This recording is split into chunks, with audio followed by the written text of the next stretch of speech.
Okay, and this is going to be a really short video on family vocab, and I'm just going to run through the pronunciation, and at the very end you will have your vocab to work with, and we'll continue to piece that together with our verb tener. Okay, so we have la familia, padre or papa. Okay, so padre, father being more formal term, and then papa being dad. Madre, mama. So same thing, mother, mom.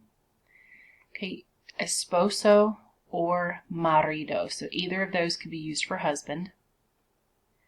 Esposa, marida. Either of those for wife or spouse. Prometido, prometida for fiance. Novio, novia for boyfriend or girlfriend. Hermano, hermana for brother or sister or sibling.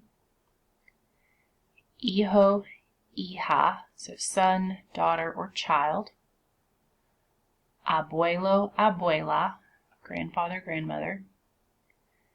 Nieto, nieta, so grandson, granddaughter. Tío, tía, uncle, aunt. Sobrino, sobrina, nephew and niece. And primo, prima for cousin. Okay, so here's that vocab.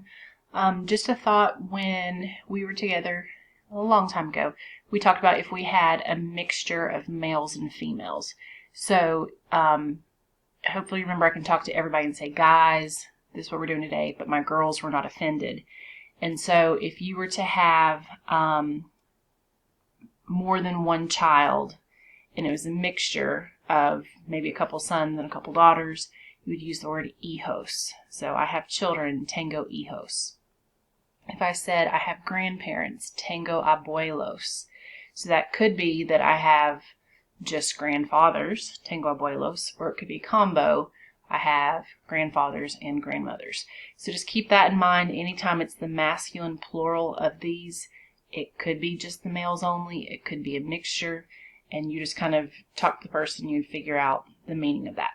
Okay, so short and sweet. There's your vocab.